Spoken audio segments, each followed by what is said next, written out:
GM fam, today is a very special day. It is 6/9, very big meme day, meme holiday, and very excited to be able to celebrate this one with a llama party.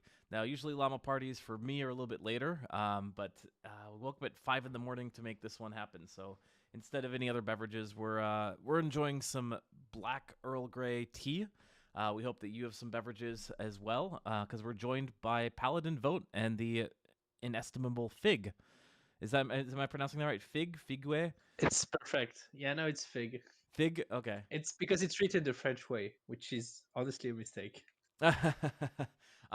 J'ai apprendre un petit français. Oh yeah, you ready for FCC? Are you doing the whole conference in French? No, no, no. I'm gonna try the same trick I tried at ETH Latam, where I walk out on stage and I say a few lines in then I said Spanish, and then I ask the audience, "Would you prefer if I continue in French, or would I rather I go in English?" And no matter what they say, I'll be like, "I heard English." That's a good strategy. You're probably doing the right thing then. You'll see French people can be a bit obnoxious because when you try to speak French, they'll be, "Oh, don't worry, I speak English," which is like that's not the point where you learn the language, right? That was mostly my experience last year. Not last year. Last time I visited France. So most people spoke English within the city. It was like 4 or 5 years ago. I was going for a friend's wedding, and it was in this like really small village. And my flight arrived at like 2 in the morning. So I basically had to like drive from the airport to this small village, and I hadn't changed any money yet, so I didn't have any euros, and I got stuck at a toll gate outside of the village, and I had no money to pay it with. And the fare operator, like, they barely answered the like little like button, and they didn't speak a word of English. Neither did the only car that didn't show up for like 2 hours. So I was basically just like sitting outside the toll booth, like trying to beg people to trade like a few dollars I had in my pocket just to get through like the 25-cent fare. I was exhausted. I just been on like a 10-hour flight. So this time I've studied up on some French, so I can at least like say a few words. That's the true French experience. Congratulations. Anyhow, Fig, tell me about yourself and Paladin and everything. Like, I linked the interview that we did written style a year ago, but obviously a ton has happened since then. So Yeah, a ton has happened. I think a year ago was basically when we released Quest, which was our vote incentive marketplace on Curve. Since then, we've basically expanded not just to other protocols, but we've done a large focus in terms of compatibility, in the sense that it became not just a VCRV marketplace, but it's also compatible with all the layers. So you can vote with SDCRV, YCRV can vote in, VLCVX can vote in. It's basically cross-layer. So it's a bit funny when for example, we see like incentives that are put like on both layers at the same time when you know that we have the technology to do both basically in one layer. It's interesting. This strategy has been paying off for us. I think we've 10x the volume. I think it's 8x since the beginning of the year. oh wow, So we're sitting at roughly $300,000 of weekly volume, which is good. We're amazing. happy. Means we can pay the devs with this. So that's an important milestone in any project, especially in this market. And the large announcement we made last week was that we released Warlord. So Warlord is basically the continuation of what we did with Quest. We are very much focused in the development around the vote incentive marketplaces. Basically, Warlord is the first bribe index. So what we do is that we take the successful projects that have been able to put in a bribe marketplace. So today, the very obvious ones are the one on Curve and the one on Bouncer, and we pair them. Anyone can with CVX or Aura. We use these tokens because they're much easier to play around with, and can deposit them into the index, and they get a global yield that comes from both tokens that are deposited in the index. So what the index does underneath all of this is that it locks the tokens, it delegates them to our vote optimizer, and then what it does is that it collects every 2 weeks the rewards and it swaps them to ETH. So the idea isn't for, unfortunately, most of the people that listen to Llama Party, they're DeFi gigabrains. They do all of it themselves, and they should because they understand how it works. The product we build is more centered around people who know much less about the curve wars and who probably want to know less, who don't want to do all the homework that you need to do to understand what happens. Because if you truly want to profit from it, you have to buy the assets, you have to lock them, and you have to vote every epoch, and then you have to collect the different assets, look through all the different routes to sell it efficiently, and then compound it into a position, which is a lot of work in a sense. So we wanted to streamline all of this into one product.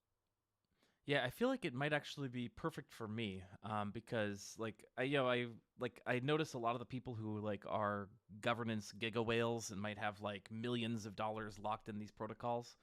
So for them, it makes perfect sense to like sit there and like manage their convex rewards every week. But I'm poor, right?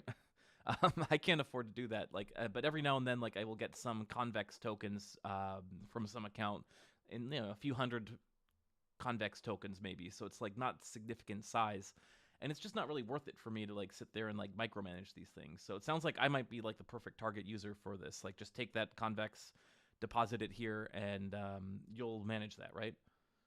Yeah, that's the idea, is that it's giving you a broader directional exposure to AMM flywheels. So that's the first thing. And the second thing is that it's automating everything. So there's the time constraint that we mentioned, but there's also the gas constraint. The fact is that all of these systems are still on Ethereum. And even if we're at what, let me check, I think we're at 18, 19 Ngwe today. So it's a good day. Mm-hmm. It still costs quite a significant amount. I'm at the same range as you. I think I have like 800 CVX lying around. And the problem is that I can't really do anything with them in a cost effective manner. So Right. the only way for me is to use generalized products. There's a lot of really cool products that already exist, and I think should give a high five to them. So you have Union, that was built by Llama first, that basically compounds the CVX and neutralizes gas. You have Pyrex, which enables you to speculate around the yield, and you have Clever, which does something a bit more complex around auto compounding and leverage. Uh, Basically, Warlord doesn't want to compete with any of these. Paradoxically, it's a money Lego, it's an index, so it's more about broader exposure. And any of these products can actually build on top of Warlord, because we don't do what they do. It's just a different way of accepting these tokens and building onto it. Our goal is simple. We want to make the curve and the bouncer ecosystem, especially the bribe ecosystem, much more accessible than it currently is.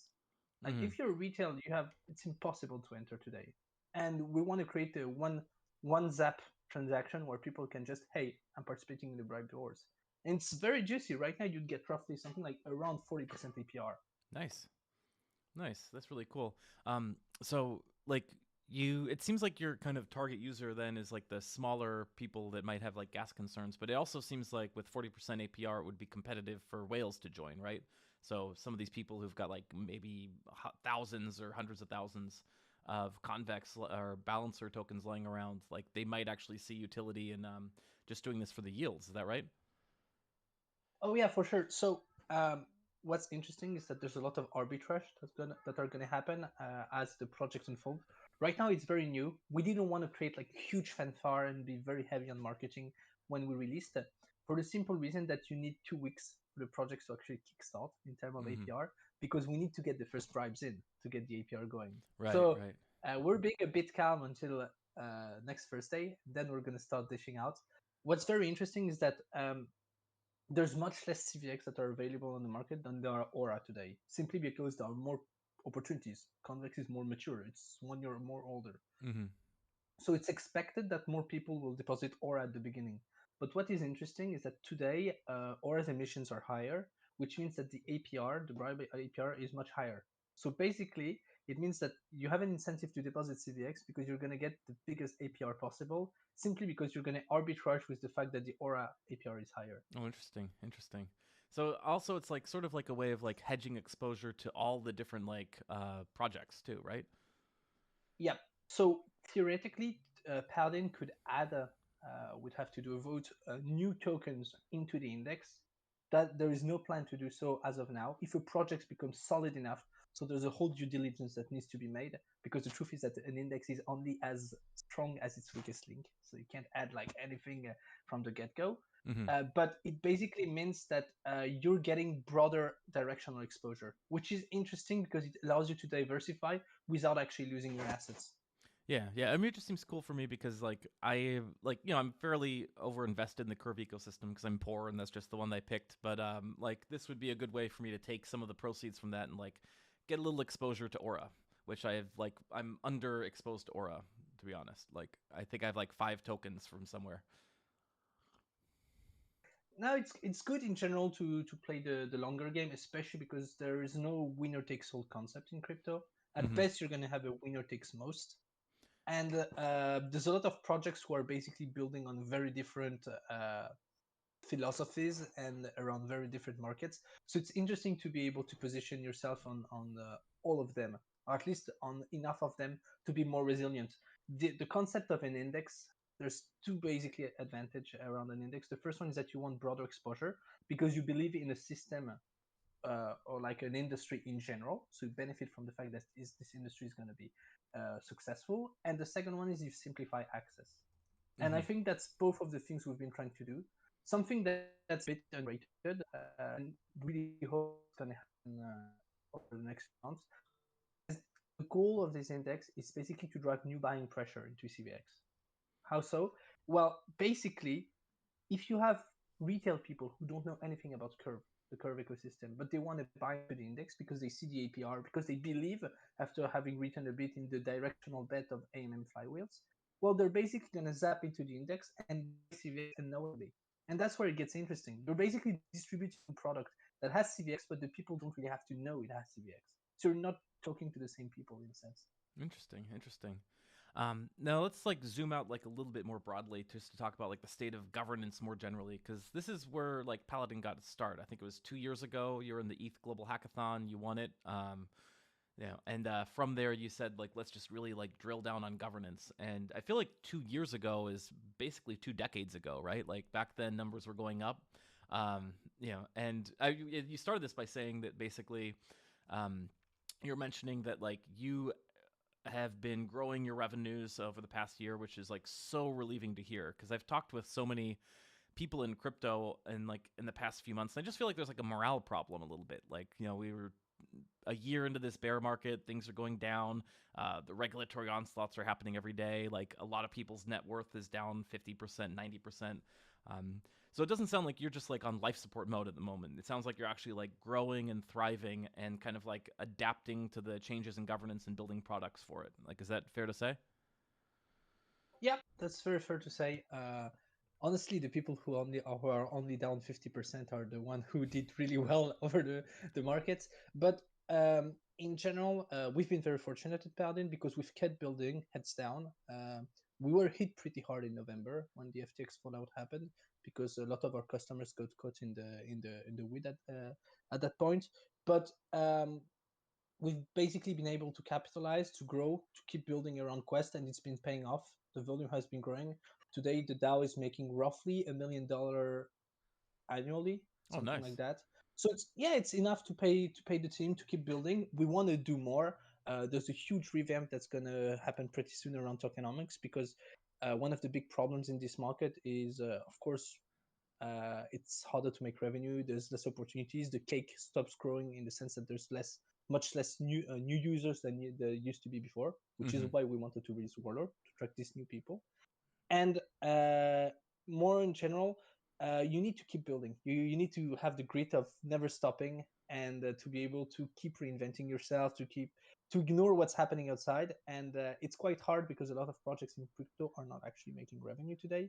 So it becomes a difference making factor. Even thought the market won't appreciate it. I mean, honestly, we've had very little pressure on the price, even though we've been doing what I believe to be well. So it doesn't matter in a sense. You're just like, okay, we have the revenue, we can keep going. Let's just keep going. Nice. Because the concern I have is like, we might be in for, let's say, another 1 to 10 years of bear market. And with like you hit it on the head. Like, there's no new users coming in at the moment. Like, there's liquidity flowing out like every single day, especially with DeFi, where like you can get really good rates in TradFi without the risk necessarily, or at least that's how people perceive it. So they're like, why am I going to bridge for maybe 10% yield in DeFi when I can on my dollar coins when I can get 6% from Treasury bills? So like I'm concerned that we're like the past year has been like people chewing through their runway that they got, especially like VC backed projects.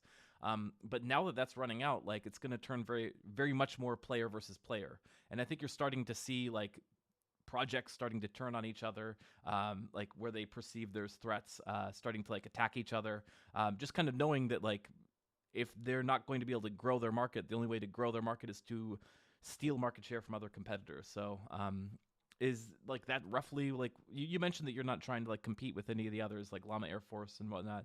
Um, but you have been fairly successful. So where is the growth coming from if it's not coming from other protocols? Well, we really aren't with any of these projects on this. I think we're more competing around the vote marketplace than any of this, because what we've been trying is to do outside of the vote marketplace are things that are relatively new. Mm-hmm. I agree with you. Like, since the cake stopped growing, at some point you have to start trying to eat the other part of the cake. In terms of BD and growth around our vote marketplace, we've been fairly fortunate because it's actually new people getting into the bribe game that have basically given us distraction. Historical clients, but also new ones like Olympus. Outside, for example, in the Balancer ecosystem, we've worked with Tangible, that were a fairly large briber around the curve. So we've been able to grow the pie, but it is limited. That's simply the truth. It doesn't mean that we should go all out full PvP mode, but it means that you can see it. Like, everyone at some point isn't talking about being nice. Now they're talking about surviving. That's how the ecosystem changed. And honestly, that's fine. Fine. I think we should stop thinking about surviving until the next bull market, because yeah, there's probably going to be another bull market in this industry or in another, but it doesn't mean it's going to take everything upwards. That is not how it works. Certain niche are going to blow up and some simply are going to stay dead, and new things are going to appear. So you're either going to have to pivot to adapt, or you're going to have to be in the right industry. But it's not going to be about, hey, surviving and at some point I'm just going to take off again. That's not how it works. So you're saying Paladin AI is coming soon? Honestly, I've been playing around a few AI things for governance, but my team is very clear and adamant about this. It's not our core focus. It's not what we should be doing today. I do think some interesting things are going to happen around AI, simply because it would allow to automate some interesting stuff. I don't know if people have seen this, but someone actually built um, an LLM on directly on chain. It's on Aleph. It's actually very interesting what they're Oh doing. wow, no, So you can actually use AI directly on a blockchain. It's doable. I haven't tested all the capabilities of it, but it works. oh, that's cool. I do want to get into like AI a little bit later, but I just don't want to get off the governance topic just yet, um, because like it's such a fascinating topic to me. So I feel like if I, even a year ago when we were like talking about this, like governance still seemed like it was like a super immature space. And one thing like I mean by that is like all these like DeFi tokens, in theory, their value is like whatever cash flow the protocol can return, plus the governance aspect, right? Like all these token valuations that, at their peak, like it was like $1 trillion, or nearly like $500 billion or whatever. Like that's all the promise that they're going to have such substantial value for their governance that people are going to be like willing to pay this like huge speculative premium to like stash these tokens ahead of time. And back then, like back then it was like Curve had done like a pretty good job of like actually like kind of fulfilling the value of the governance tokens. But a lot of the kind of newer projects like were nowhere close, right? Like you can launch this, but like you're still getting like meager participation in the governance on chain. You're like really struggling to even meet quorum, or like it's like the opposite effect where it's like you build this like really robust governance on chain, and then you like just don't think through the mechanics, and someone can like run a flash loan attack like we saw with some protocols, and like just completely undermine the project because of the governance. So it's like this really really tricky aspect to get the governance right. But it does strike me that it could be sort of like a huge potential growth market even during the bear market, which is like as these other like protocols, like if it does become more PvP, the ones that win will presumably see like need to kind of unlock the value of governance. So is that like roughly how you're handicapping the ecosystem or how you see it? Well, first, governance only has value if there's conflict. paradoxically, if everyone agrees, what's the point of governance? You don't need to decide everything. Everyone just believes. So PvP is actually good for the value of governance tokens. There we go. That's actually something that we don't take enough into account, I believe. More generally, at Paladin, we're kind of at the crossroad between tokenomics and governance. What we've been saying is that there's new projects that are figuring out, interestingly, their tokenomics. We think there's going to be a huge wave around gauge votes and gauge weights. We actually have a huge announcement in a few weeks about this. We've been working on a few cool stuff, but it doesn't even have to be around gauge. There's other protocols that have been figuring out interesting tokenomics. For example, Inverse Finance with their DBR token. Basically, they tokenize the interest rates, and what they're doing is that they're redistributing everything to stakers. So it's interesting because we're slowly seeing other protocols that are not AMMs that are starting to figure out the tokenomics. And this is where there's a lot of value, not just for us with what we're doing at Paladin, but globally for the ecosystem. And what's interesting, coming back to gauge weight votes, for example, is that we've been seeing projects adopt it successfully, which is the example of Bouncer, which is why it's interesting. And this is good because it means that that model is replicable. It's hard to replicate, but it's doable. Now, speaking purely of governance, which is basically the decision-making process around DAOs, it hasn't grown a lot, honestly. There isn't a really big new framework that took over. Element tried something with the Council SDK. It didn't really take. Let me think. There's one big trend that has been appearing over the past 2 months, and we're happy to be part of it, is that we're now paying our delegates. So if you want to do a bit of governance around Paladin, come in, find some people to delegate to you. I'm willing to also send you a few delegates and start participating. And we're not the only ones. Aave is doing this, Hub Protocol is doing this, 1inch is doing this. There's a ton of cool things that are going to start happening, and this means that there's going to be more activity, more smart people around these protocols, more aligned, and that's how we win. That's how we keep building. I honestly think that a big catalyst is going to be governance moving to L2s. Because right now we're on Snapshot or we're on chain on Ethereum, but we can actually be on chain on Arbitrum. What's preventing us from doing this?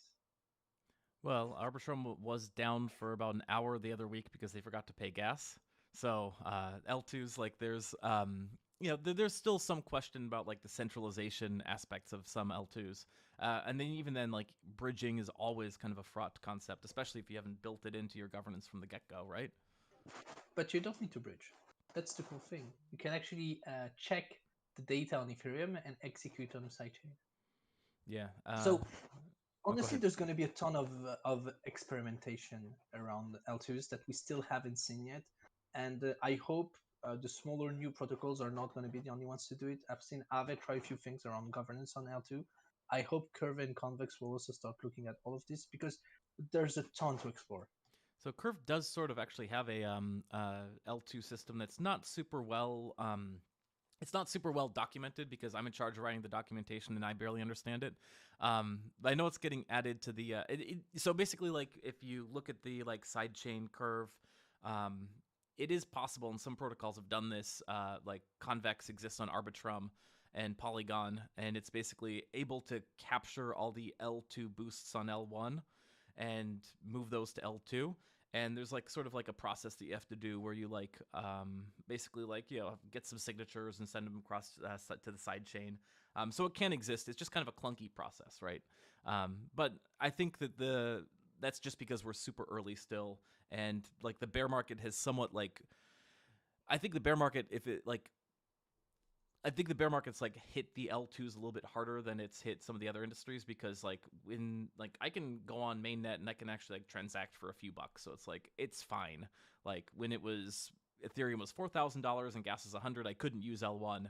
But even someone who's poor like me can like occasionally run a transaction on L1 right now. So, but that being said, like I think that like a lot of them are like still like seeing progress and surviving, and especially when like if and when the bull market does resume, like all the activity is going to move to Arbitrum and Optimism and like Polygon and all the side chains. So I think what you're saying makes a lot of sense. Yeah, it's going to be interesting to see how everything moves around. In the meantime, it's as we mentioned, it's basically about survival, about keep building. But what I think is interesting is to look at which project have kept building, kept releasing stuff. And the truth is, it's a lot of projects in the Curve ecosystem. and it shows because you keep capitalizing on it. It makes a difference. It does, and I feel like what's it's like in this space, like there is some sort of like efficiency where like the projects that are surviving and building in the bear market do see kind of all the other projects around them kind of like rapidly like try and build something there because there's so few opportunities, you could say, that like people move pretty fast to try and bite them off when they see them. That's so. It is true that there's this very complicated concept of moats that we have in business that are hard to actually realize in crypto because it's hard to have the right network effects, especially in this market. But it's also hard to have the other typical modes that you could have in business. For example, if you build something new, you have an IP around it and people can't copy you legally. That's very rarely the case in DeFi. The biggest mode you can have is something like Curve, where it's so complex that it's actually hard to copy. It is a strong advantage. Hard to fork because you're not going to be able to. And after that, you have all the network effects. How many LPs you already have deposited in your protocol? It's easier to launch a stable coins when you have a few billions in deposits already in your protocol than it is when you have none because you need to attract all the depositors. So it basically creates a network effect where it's easier to do things. And what we're starting to see in one way or another is the creation of public good conglomerates or protocol conglomerates in the sense that one big protocol has enough resources and enough network effects to basically do swapping, but then they can do lending, they can do stablecoin, and they have an incentive to do so because if they build it, the users will come simply because they have the right network effects to do so, but because it also makes sense in terms of what they're building. So it's very likely we're going to see the growth of a few very large protocols that they don't do everything, but they do everything that's profitable. Sounds almost like you're talking about Frax there. Isn't that Frax's stablecoin thesis that all protocols will adapt to become a stablecoin issuer and build out the necessary infrastructure like lending and bridging around that? That's interesting. I didn't know they had this thesis. Yeah, it makes sense. Everyone is going to want to become Frax. It does make sense at some point. But it's not just Frax. Like Maker is doing something like this. Aave is doing something like this. They all have different philosophies and different objectives, usually different technologies. But they all want the same thing, which is we have a vision for a product, and the way to keep building that product today, since we're capped inside of DeFi, is going to go and test new niche that we aren't in already. Yeah. And back to your point about like this kind of new paradigm, like it's really wild because like you look at like the way like web 2 companies work and like their big moat is like building up these like massive libraries of code that they keep like Google is like a really good example of it. Like they build up millions of lines of code and they only release an open source V2 once V3 is ready. So they like always have this like moat in that aspect. And there's not that example in DeFi, right? Like if you're closed sourcing anything in DeFi, like it's super suspect. So you essentially, like you mentioned Curve, like you really have to just be always open sourcing your code and expecting that people are going to be like attacking it. And the only moat that you have is your ability to keep building atop and like know how to like shepherd this code. So like Frax, I think, does a good job of it of just like it's not so much like what they've built, but that they are going to keep launching stuff that integrates well with their protocol. And you kind of trust that if you're using Frax or Curve, that like the devs are going to be shipping new features almost faster than other protocols that have tried to fork you can keep up. Now, Curve also does have Swiss stake. The Swiss stake entity in Switzerland that owns the intellectual property of the code, which helps a little bit. But Yeah. we have seen that like in cases where people did try and just fork Curve code, Curve kind of looked at it and said, all right, we legally could sue you for this, but it's not worth our time because you are still unable to attract volume to it. You're unable to attract enough users, so it just would not really be worth our time to sue. So if you get bigger, we might sue, but you're not like implementing this the right way. So and then you often see like they get hacked because they just don't quite understand it or they mix stuff up. So it is kind of Yeah. like a So wild system. the truth of bigger protocols, and this is something we've also been switching to, is that they're not really open source. You can read the code, it's public, but they own the IP one way or another. Like Aave, Uniswap, Curve, I think they're all under BSL or such license. I'm not sure for Curve, but I know they at least own the IP. We've also made the switch to BSL at Paladin. The goal is anyone can read the code, anyone can play around with it, But if you want to build something lucrative around it, you at least have to ask the team. Mm-hmm. So why do you want to do this? Simply because there is no incentive to try and build something new if you're just going to have marketing team that are lying around copying your code and saying, slapping a new food name on top of it and saying, hey, this is what we built. It kind of reduces a lot the incentive to build innovative things simply because you're not going to be able to reap the rewards. It's a lot of it's a complicated moral and ethical questions that there's behind it. I don't want to get into it, but it's just that as a builder, you're not going to spend 2 years doing R&D to see 50 people copy your protocol and not even giving you a small part of the fee. Like what Maker did with Spark Protocol on Aave is interesting because they're saying part of the revenue is going to go back to Aave. And at some point, if you're the originator, you're like, okay, it's cool because it validates our model that someone is copying our code. Okay. It's cool because they're giving us part of the success, so I can only wish them to work. And that's what we've been seeing, for example, with some liquidity forks, but a very little number of them. Yeah. So it's like, everyone in like within cryptocurrency kind of recognizes like the supremacy of development and code. And even though it's like not 100% shifted to being completely open source, everything is forkable, still just the paradigm where all the code is public already makes this like much more of like a rapid development ecosystem than the like, like Google launches, Microsoft kind of reverse engineers it from what's available in public with Bing, and maybe like there's some stuff going on behind the scenes where like they've poached some Google devs who like are able to help them like rebuild it. But just like the nature of it being in public just feeds this ecosystem where like the code gets shipped faster and like improvements get copied and pasted into protocols a lot quicker. And to me, like that's one of the theses and that I have about why Web 3 is going to be this new innovation over Web 2. Even if we subtract out like all the cryptocurrency layers to it and like the public money and whatnot, like just the fact that like we have this system where code is competing much quicker against each other means that it's going to be like essentially like the ecosystem is going to be bubbling up a lot faster.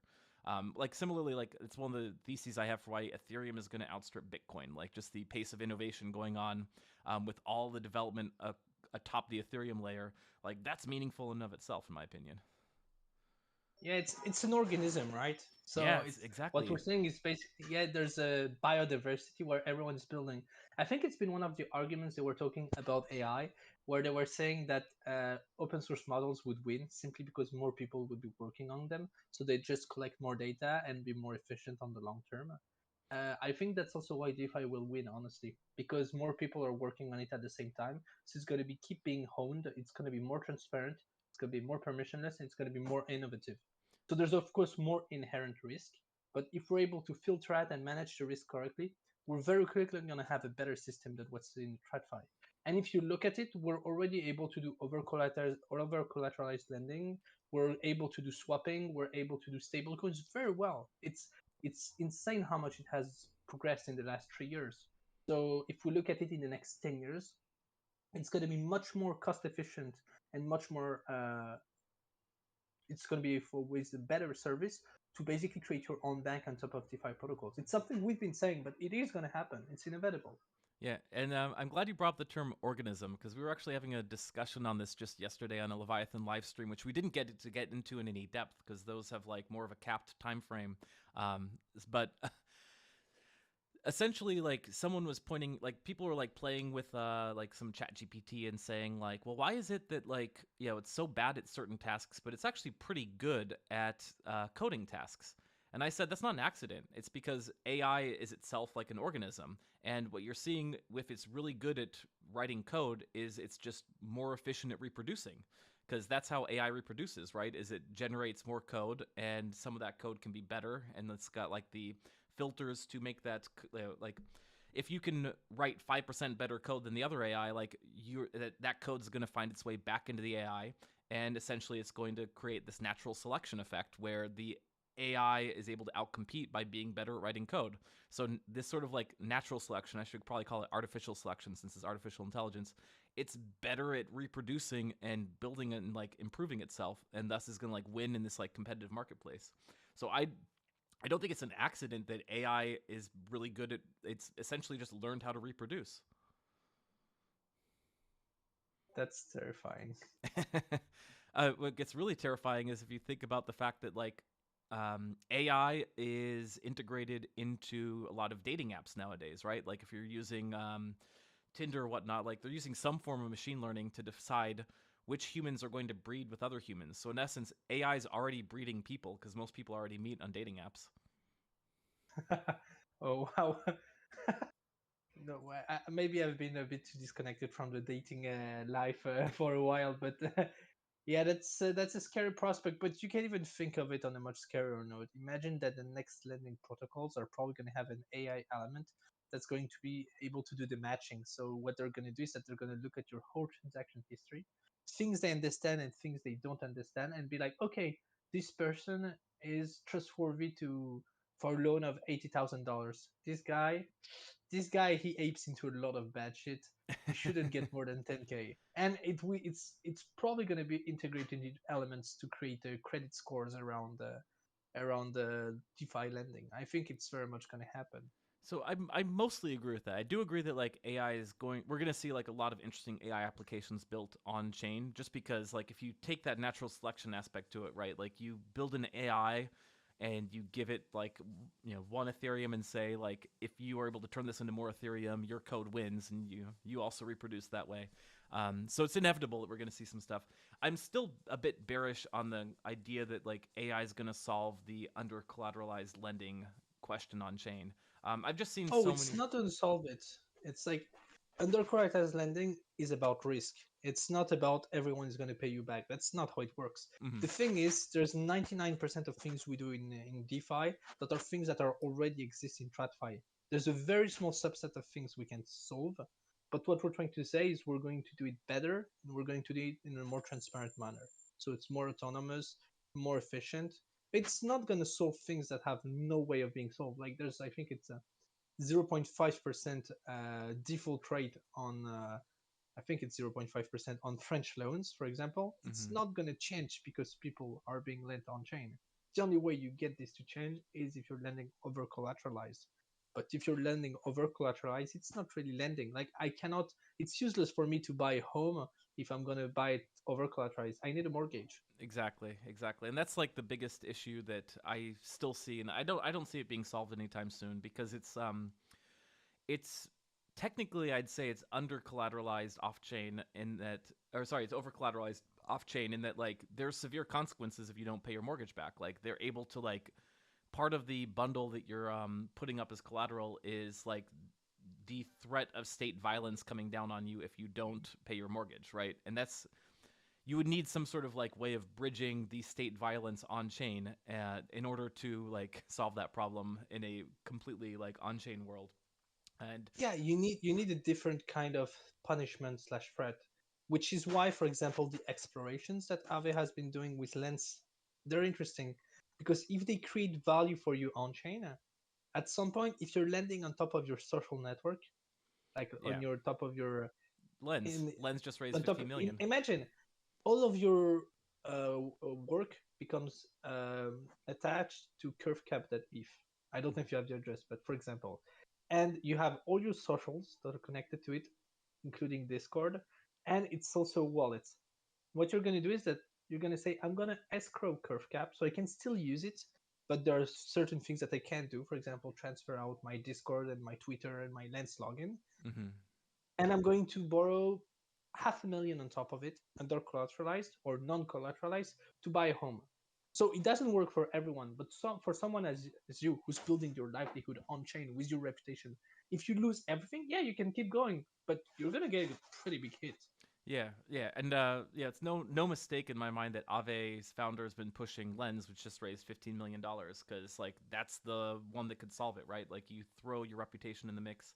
I still ultimately think that at the end of the day, like whether it's on chain or off chain, like there's an equilibrium, right? Like the under collateralization of your house loan is that like like once you like factor in like the state violence that comes down on you, like it roughly evens out. And I think similarly, like when people like build their like social presence, like um that will be fairly valued because there's no on-chain way of like making the math like imbalanced.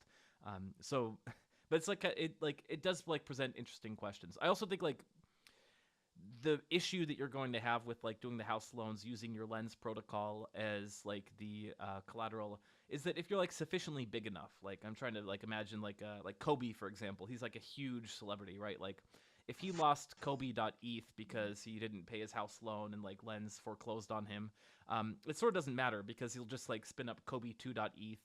He'll tell people everyone's gonna like rush to that one. So beyond a Yeah, certain but size, what like if he loses access to his account that has over 1 million followers? So that's the it's question. like It's not just about the Kobe.eth. It's about everything. He can lose access to certain things. yeah, but I think what you see is like I mean, like there's like some friction, right? But he starts Kobe2.eth and says, "Hey, this is Kobe. You know, I can verify this, like because like I did a live stream or selfie where I pointed to it, and he'll get enough of his followers quicker enough. Like he'll be like, okay, it's kind of a bummer, but I got a free house out of the equation, so it was kind of worth the rug pull." Yeah, I think in the end it's going to come about experimentation and design choices. So in a much different manner, everyone who's building today in crypto is doing an arbitrage between what they want to put on chain and what they want to put off chain. It's much easier to build on-chain things, which is why it's much faster to build on Web2. On Web3, you have to iterate, you have to do a lot of audits before you put on-chain. Look how crv.USD took a lot of time and had to redeploy. That's because it's complex systems that are put on-chain. Mm-hmm. So it depends how much you want to put on-chain. Our first two dApps, they were entirely on-chain. Our third one has a small element off-chain around distribution. The reason we do this is not just ease of access, that we've been thinking a lot about it, and we realized that purely on-chain for 99% of the task, it's just overkill. It's not the point. What you want is decentralized. So you want a system where people are going to be able to check or to challenge things that are then put on chain. Right. And the second part is that it's actually complicated to have systems interact between on chain and off chain because you need an oracle. So there's a lot of technical decisions that will be taken. When I'm hearing people say you're not entirely on chain, so you're not decentralized, I immediately understand that these people do not understand what decentralization is Yeah. because it's not the same thing. Yeah, and I'm probably one of the biggest advocates of saying that like it's not really possible at the early stages to be decentralized. Like if you want to get off Yeah. the ground, you have to start centralized and just as long as I see that you're actively pushing towards decentralization slash you can if you need to push rapidly towards it, like you can like turn off the off like rapidly push towards it, like I'm very forgiving of that, right? Like I and whereas in contrast, I think if you like overly architect for being completely decentralized at the beginning, I'm very bearish on the project because I just don't think you're going to be able to marshal the resources to do it. And there's really like so anyway, that's my point on decentralization. But there's really becoming a pretty strong movement of people that say that we're never going to bridge the on-chain and off-chain worlds, at least while the regulatory crackdown is still ongoing. And the only way that we're going to be able to build this is to like completely insulate Web3 and everything that happens on chain, and have a complete prophylactic barrier between that and the Web2 world. So I don't know like where you come down There's on that. it's going to be like Christianity. There's going to be a great schism where crypto is going to split between the purists who only want crypto like on chain, no interaction between each other, and then there's going to be the ones who actually want to bridge on chain and off chain, most likely by becoming compliant or by finding a common ground with regulators and with states. And very obviously, the systems are going to be split. So I don't know who, I don't know how it will work, who will be the first, how it's going to take place, but it has to happen because you cannot have a real world assets. You cannot have, I'm sorry, it's not, I don't like this word, but you cannot have like real estate on chain if you don't have the right compliance simply because it's going to be illegal and no investment, no fund is going to take any risk. No real estate owner is going to take the risk to tokenize something that doesn't have actual legal value underlying. So On the other hand, there are a lot of things that only have value because they're actually uh, detached from the off-chain world. yeah, so I was talking last week with Benjamin in My Finance, and he's like just one of these like gigabrain youngsters like yourself. And his point was basically like when I was asking about the subject, he was basically like, look at it, like 99% of your time's already online anyway. So like if you're talking about like where the future of the economy is going, like you basically have to just be focused on like the purely like online world. That's enough to win. And I kind of see the argument that like if you do segregate it and everything's in Web3 and like you've just built like a parallel internet that's like all on chain and whatnot, and 99% of people's time is spent there. And more importantly, if the market cap of cryptocurrency gets sufficiently large relative to the traditional economy, like you don't have to solve the problem. Like if Ethereum is larger than the US economy, real estate people are going to be demanding to put stuff on chain instead of the other way around where we're trying to pull stuff on chain. There's going to be this push aspect to it.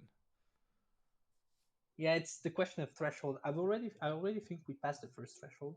The first threshold was like we get some people in crypto that are so rich that they have no incentive into uh, moving back most of the funds off chain, because if they do, they're going to have so many questions, so many problems. It's just not worth the hassle. It's worth for them to keep reinvesting everything, and that's true for most very big founders. Like they buy a bit of real estate, they have a cozy life, but like most of the millions they have are probably still on chain because it's impossible for them to basically off ramp everything. So they're basically stuck in being forced to reinvest to deposit liquidity into protocols, and that creates a positive feedback loop because it means most of the revenue, the money that's actually made into crypto stays in crypto. Yeah, I agree with that. And I think it's like what's really amazing about it is it's not this gradual effect, in my opinion, because like the way that crypto cycles have played out is, it's like 15 days of bull market where everything just like rapidly accelerates and then 5 years or whatever of pain. But every time this happens, like we see these phenomenon like just like suddenly emerge, right? Like, because I noticed it first when there was like that big run up in 2017, and yeah, that's back when like Bitcoin spiked to 20,000 for the first time, and then it settled like at a quarter of that for a few years. But for like that brief minute, I had this window where I was like right now while Bitcoin's at 20K, it basically just flipped into the normal economy. Like I saw people who were like going to jobs and they're like, why should I like be going to this job when my net worth is now more than this company? And all of a sudden people's attitudes just had this huge sea change. And then it kind of like died down a bit. And then like we saw the next like spike to 60, 70K. And we started to get glimpses of it again. But every time we see this, it's like the step function where all these like social phenomenon, for a better lack of a better word, like suddenly catalyze, and you like see like what does the world look like when crypto is like significantly bigger than the existing economy. And it's like it's all these effects you mentioned, right? Like when like you're Yeah, definitely right about like the like tremendous amount of wealth. Like Bitcoin maximalists are like the perfect like descriptor of this. Like these people who just like we had this like pseudo libertarian mindset, invested some money in these coins, and now they're like rich enough that they can like keep pushing their values onto the space. yeah, it's really fascinating. I remember, I think 9 months after we created Paladin, the valuation of the protocol was as high as the corporate law firm I used to work at. There was like 150 people over there. I was like, yeah, it was worth living. But I get the feeling that a lot of people, and that's especially true for the very smart brains around crypto, they're stuck into building because they're never going to make as much money. And I don't mean it as building their own protocol. I mean, in the sense that they're never going to be financially interested about working for a project just for the salary. I've seen, like, if you have $1 million of CVX, 5 million, for example, you're getting so much uh, rent from the bribes, etc., that there is no real incentive for you to do anything else that's something that you like. And we have a few people like this in the team, and it's normal. I meet so many of them in crypto. It's just people who have made it, quote unquote, but still want to build and push the ecosystem forward, and that's a really good thing. By the way, I have like 5 minutes left, and then I Oh have to no. jump into another call. I'm sorry. Oh, no worries, no worries, no worries. Well, let's go ahead and like get some lightning round questions in. It's because yeah, of course, like oh shoot, there's so much I want to talk about though. We'll just have to have you on for another one of these where we can go for a little bit longer or something, or like get to some of the topics that Yeah. we By the missed. way, the format is great. What do you mean?